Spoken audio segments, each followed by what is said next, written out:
and you can't find anything about them online, and they don't have a LinkedIn, and their email is 555dealtime@yahoo.com. That's probably a bad sign. Welcome back to the podcast where we explore the creator economy and how you can succeed in it. Our guests today are described as lawyers for visionary creators and business leaders who help creators build their business empires. And they're here to help you understand the legal side and the many facets of the legal side of being a content creator. I'd like to give Stephen Kane and Federico Blanco, attorneys at Redline Law, a warm welcome to the creator landscape. All right, great. Yeah, thanks, Jake. Nice to be with you. Super excited to have you guys here to talk about something I personally have no idea about in terms of content creation and the legalities behind working with brands and influence marketing, all those. There's so many different things. So I have a lot of questions, which I'm sure you've probably heard 1,000 times before. But before we get into that, I'd like to sort of get some context behind the work that you do for our creators and creative professionals that are listening to the show. Could you tell us about yourselves and Redline Law? Right.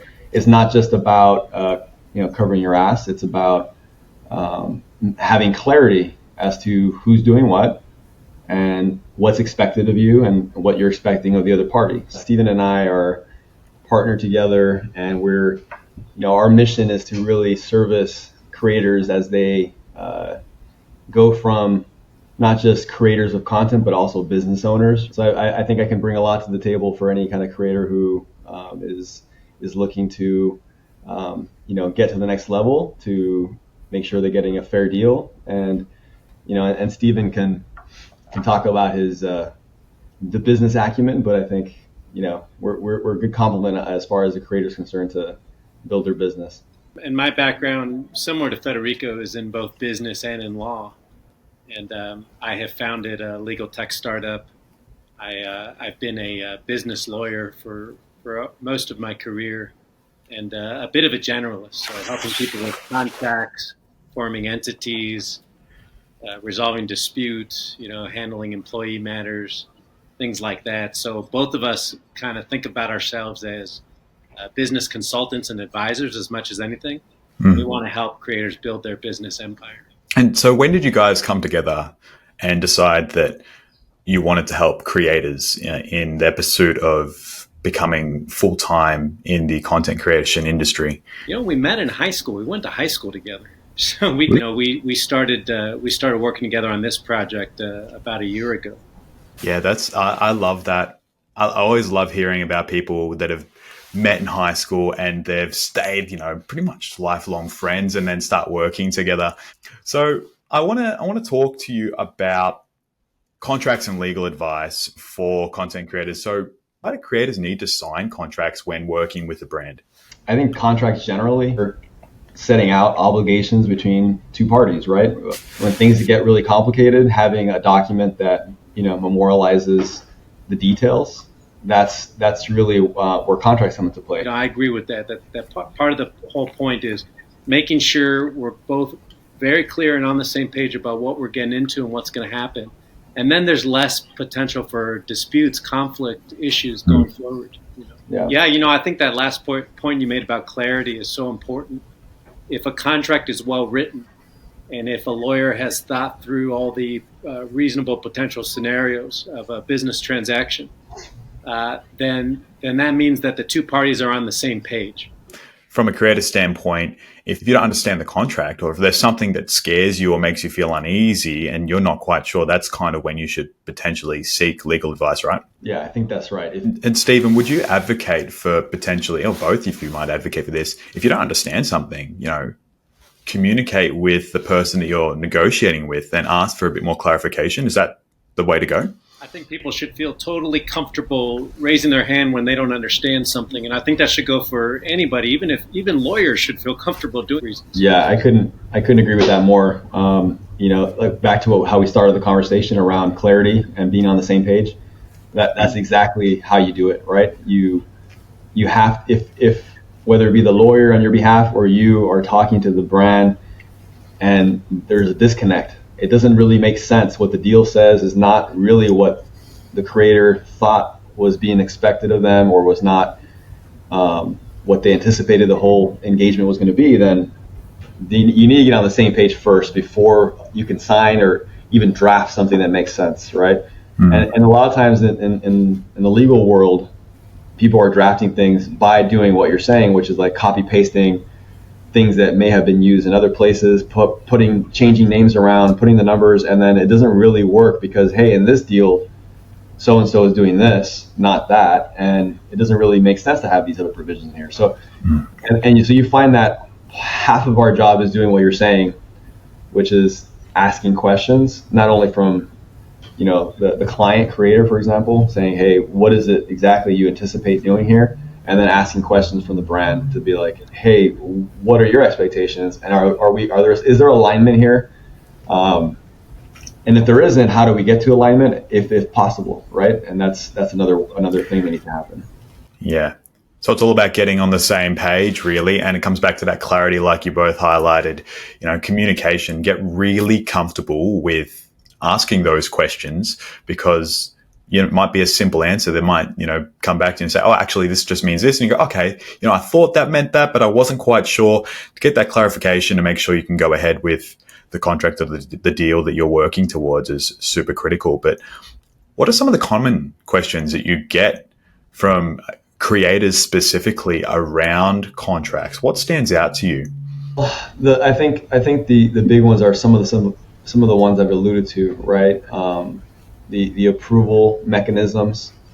For example, if you're delivering certain assets, how many rounds of approval and comments and revisions does the brand have? How much say do they have in, are there specific things that need to be said or not said?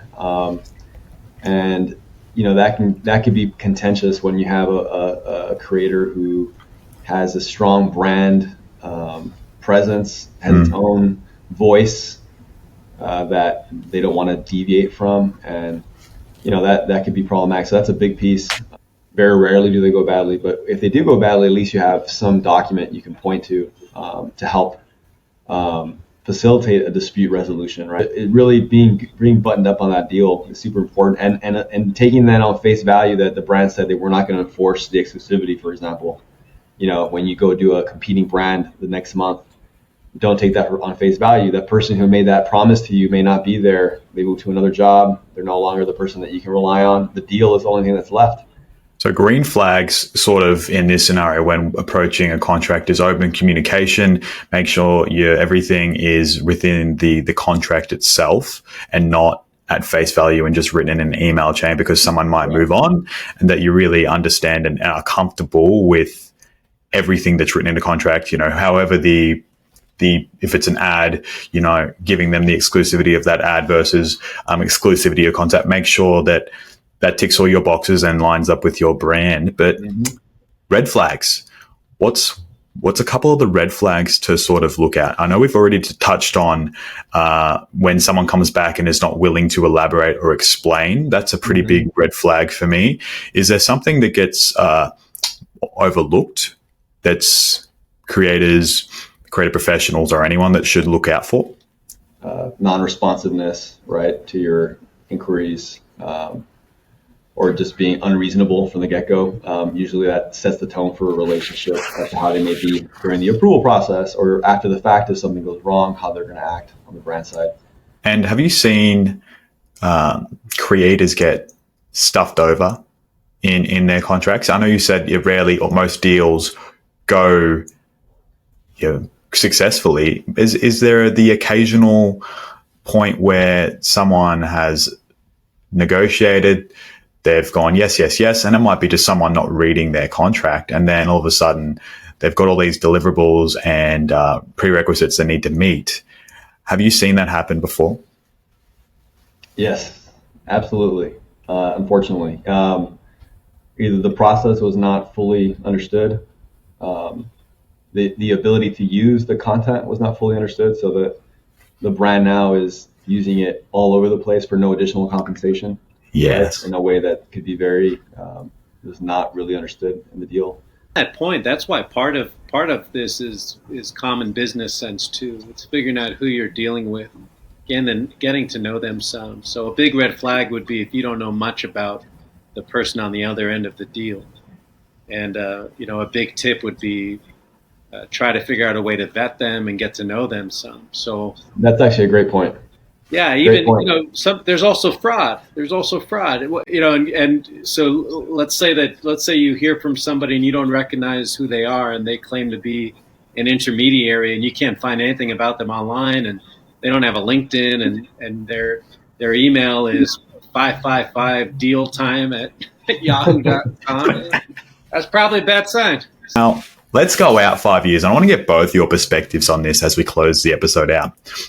The creator landscape, it feels like it's only just getting started, even though it's only been around for 14, 15 years, maybe a little longer. Where do you both see the creator landscape in 5 years? And I'll start with you, Stephen.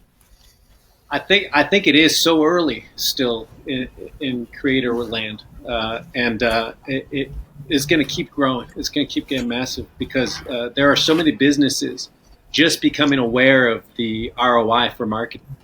And so you've got all these people with built-in loyal audiences, and businesses are seeing that that's a lot more effective than anything else they're doing right now. And I mean, I was just watching that new Michael Jordan movie, Air, and that's the same prototypical example. Like it's just that in a new modern context, right? It's connecting with individuals, right? And so obviously we know that's successful in our industry, and that's where the growth is all these other businesses who haven't been as hip to it now finally figuring that out, and they're gonna be putting a lot of dollars here. There's more and more heat coming our way. Federico, where do you see the content creation landscape in the next 5 years? Yeah, I think that's a great question. I mean, I think when I talk to people about this, it is always surprising how new it is, even though I've been doing it for more than a decade, right? And really at that time, 10 plus years ago, it was, the backwater of the entertainment and tech and world. And now as it becomes more and more and more increasingly mainstream, the creators are also becoming more and more sophisticated in how they, again, view their businesses. They're becoming more sophisticated in their offerings, in their expectations for themselves, and their kind of their vision for their ancillary businesses that they create, right? Like merch businesses and game businesses, and they're publishing books, and they're, it's just sky's the limit, really. And I think the blending, this distinction between creator economy and traditional is blurring further and further, right? As you've seen that in the last few years, with traditional artists looking to really amplify themselves and their own personal brands through the kind of the social platforms. But it is blending, and I think in 5 years it's exponentially changing in that direction. And I think that's good for there's always, we can talk about downsides some other time, but it's really good for, I think, audiences the idea that people that they can aspire to be like, or that they admire, that there's that connectivity there. I think that's a net positive, right? Stephen, Federico, thank you so much for your insights into the creator landscape. All this stuff that I completely had no idea about. I feel like I've gained a wealth of knowledge, and I want to give a thank you to our creators and creative professionals for listening to this podcast, because I feel like they are going to get so much value and take a lot of confidence from this episode going to negotiate their next brand deals as well. And, just a call out to don't be afraid to ask the questions if you're not sure. So if you also like support from Stephen and Federico, get in contact with them at www.redlinelaw.co. And thank you so much again for both of you, and we'll see you somewhere in the creator landscape.